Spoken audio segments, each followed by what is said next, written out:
পশ্চিমবঙ্গের সব থেকে বড় খাটু শ্যাম বাবার মন্দির এখন রানীগঞ্জে। আমরা এখন দাঁড়িয়ে রয়েছি রানীগঞ্জের খাটু শ্যাম বাবার মন্দিরে।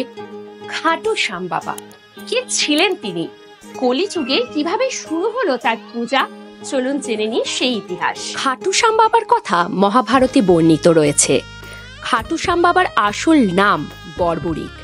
তিনি ছিলেন ভীমের পৌত্র ও ঘটোৎকচের পুত্র। ছোটবেলা থেকেই বর্বরিক যুদ্ধে পারদর্শী ছিলেন। তার মা তাকে অস্ত্র চালানো শিখিয়েছিলেন। বর্বরিক ছোটবেলা থেকেই নবদুর্গার ভক্ত ছিলেন। তিনি কঠিন তপস্যা করে নবদুর্গার থেকে বরদান প্রাপ্ত করেছিলেন। নবদুর্গা বর্বরিককে 3টি দিব্য তীর দিয়েছিলেন। এই 3টি তীর নিজের লক্ষ্য সম্পূর্ণ করে আবার ধনুকে ফিরে আসত। তবে শর্ত ছিল এই তীর শুধুমাত্র দুর্বলদেরই সহায়তা করবে। এর ফলে বর্বরিক মহান যোদ্ধা হয়ে উঠল। তাকে কেউ পরাজিত করতে পারত না।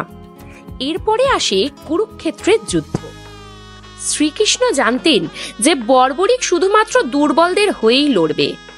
মহাভারতের যুদ্ধে বর্বরিকের তীর সকল কৌরবদের বিনাশ করলেও গুরু কৃপাচার্য, পিতামহ ভীষ্ম ও অশ্বত্থামার মৃত্যু দিতে পারবে না। ফলে কৌরবরা দুর্বল হয়ে পড়বে ও বর্বরিক কৌরবদের সাথে যুক্ত হয়ে পাণ্ডবদের বিনাশ করবে। শ্রীকৃষ্ণ ব্রাহ্মণের বেশ ধারণ করে বর্বরিককে তার শীষ কেটে দান করার জন্য বলেন। বর্বরিক ছিলেন দয়াবান বীর যোদ্ধা। তিনি শ্রীকৃষ্ণের ছলনা বুঝতে পেরে হাসি মুখে তৎক্ষণাৎ নিজের শীষ কেটে ব্রাহ্মণ বেশী শ্রীকৃষ্ণকে দান করলেন। শ্রীকৃষ্ণ বর্বরিকের দান গ্রহণ করে তাকে বরদান দিলেন, কলিযুগে বর্বরিক শ্যাম নামে পূজিত হবেন। যে কোনো দুর্বল ব্যক্তি যদি বর্বরিকের কাছে এসে শীষ নত করে তাহলে সেই ব্যক্তির সমস্ত দুঃখ কষ্ট দূর হয়ে যাবে। বর্বরিক জানান তার ইচ্ছে মহাভারতের যুদ্ধ তিনি শেষ পর্যন্ত দেখবেন। শ্রীকৃষ্ণ বর্বরিকের শীষ একটি উঁচু পাহাড়ের উপরে রেখে দেন, যেখান থেকে বর্বরিক সম্পূর্ণ মহাভারতের যুদ্ধ নিজের চোখে দেখতে থাকেন। আর তাই মহাভারতের যুদ্ধের সকল ঘটনার সাক্ষী থাকেন বর্বরিক, যিনি কলিযুগে খাটু শ্যাম বাবা নামে পরিচিত। মান্যতা আছে শ্রীকৃষ্ণের বরদান অনুযায়ী আজও কোনো দুঃখী ব্যক্তি খাটু শ্যাম বাবার কাছে নিজের দুঃখের কথা জানালে শ্যাম বাবা তার সকল দুঃখ দূর করেন। আর তাই তো সবাই বলে, হারে কা সাহারা খাটু শ্যাম হামারা। গত 22শে ফেব্রুয়ারি 2024 অনেক ধুমধাম করে উদ্বোধন হয় খাটু শ্যাম বাবার এই মন্দির রানীগঞ্জের। এখন পশ্চিমবঙ্গের সব থেকে বড় খাটু শ্যাম বাবার মন্দির এটি। এছাড়াও আমাদের দুর্গাপুরের সগরভাগাতেও আছে বাবার মন্দির। মূল মন্দিরের একদম সামনেই আমরা দাঁড়িয়ে রয়েছি। সম্পূর্ণ শ্বেত পাথর দিয়ে তৈরি এই মন্দিরটি। মন্দিরটির কাজটাও কিন্তু একদম চোখে পড়ার মতন। খুব ডিটেলিং ওয়ার্ক রয়েছে, সূক্ষ্ম কাজ, সবকিছু কারিগরের হাতের জাদুতে তৈরি হয়েছে এত সুন্দর খাটু শ্যাম বাবার মন্দির রানীগঞ্জে। খাটু শ্যাম বাবা যিনি বর্বরিক ছিলেন, অর্থাৎ ভীমের পৌত্র এবং ঘটোৎকচের পুত্র বীর বর্বরিক। খাটু শ্যাম নাম এলো কিভাবে? খাটু রাজস্থানের সিরাট জেলার অন্তর্গত খাটু গ্রামে মূল মন্দিরটি অবস্থিত খাটু শ্যাম বাবার। শ্যাম অর্থাৎ শ্রীকৃষ্ণ, শ্রীকৃষ্ণের আরেক নাম শ্যাম। তাই জন্যই তো বলা হয় শ্রীকৃষ্ণের একটি অবতার হলেন খাটু শ্যাম বাবা।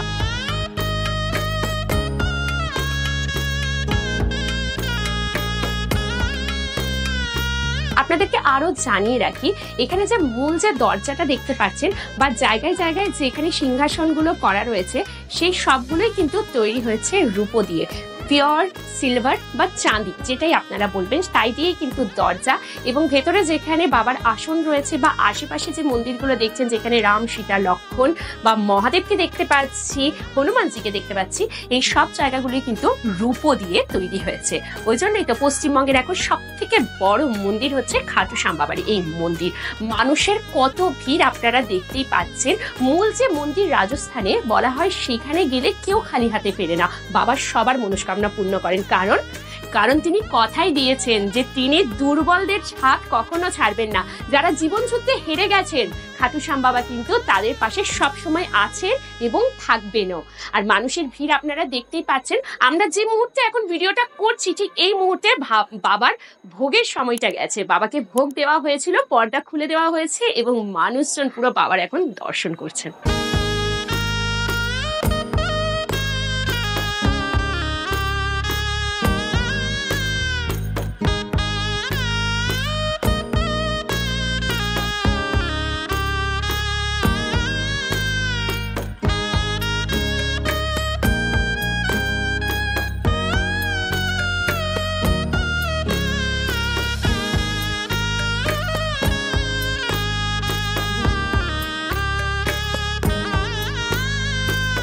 নিজের শীষ কেটে শ্রীকৃষ্ণকে অর্পণ করেছিলেন বর্বরিক, আর সেই জন্যই শ্রীকৃষ্ণ তাকে কত কত বরদান দিয়েছেন। এই কলিযুগে শ্রীকৃষ্ণের মন্দিরে গিয়ে হয়তোবা আমরা খালি হাতে ফিরে আসতে পারি, কিন্তু খাটু শ্যাম বাবার কাছে যে নিজের মস্তক নিচু করে মনে প্রাণে বাবার কাছে মনস্কামনা চাইবে, বাবা কিন্তু তার সমস্ত মনস্কামনা পূর্ণ করবেন, কারণ এটাই ছিলেন শ্রীকৃষ্ণের বরদান। সত্যি কি সম্ভব? কত বড় ভক্ত হলে তবেই কিন্তু তিনি তার মস্তক কেটে অর্পণ করতে পারেন। তিনি হচ্ছেন মহান বর্বরিক আমাদের খাটু শ্যাম বাবা। কথিত আছে মহাভারতের কুরুক্ষেত্রের যুদ্ধের সময় অর্জুনকে যখন গীতার বাণী শোনাচ্ছিলেন শ্রীকৃষ্ণ, সেই গীতার বাণী স্বয়ং শ্রীকৃষ্ণের মুখ থেকে শোনার সৌভাগ্য হয়ে থাকে অর্জুনের, এবং অর্জুনের রথের ওপরে ধ্বজাতে বসে থাকা হনুমানজির। কিন্তু অনেকেরই অজানা যে সেই গীতার বাণী শ্রীকৃষ্ণের মুখ থেকে শুনেছিলেন স্বয়ং বর্বরিক আমাদের খাটু শ্যাম বাবা।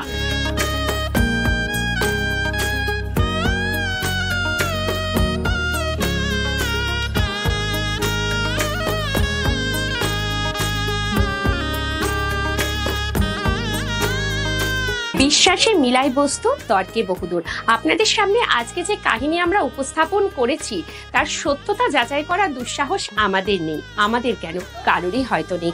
সবকিছুই কিন্তু পৌরাণিক কাহিনী অবলম্বনে আপনাদের সামনে তুলে ধরা।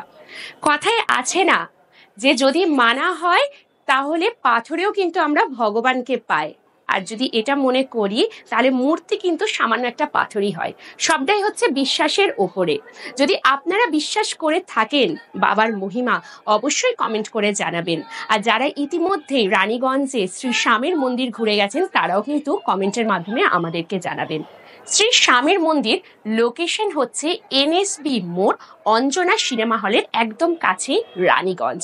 সবাই অবশ্য একবার আসবেন, জীবনে একবার অন্তত খাটু শ্যাম বাবাকে সামনে থেকে দেখে যাবেন, আর আমার মনে হয় বাবা সবার ইচ্ছে পূর্ণ করবেন।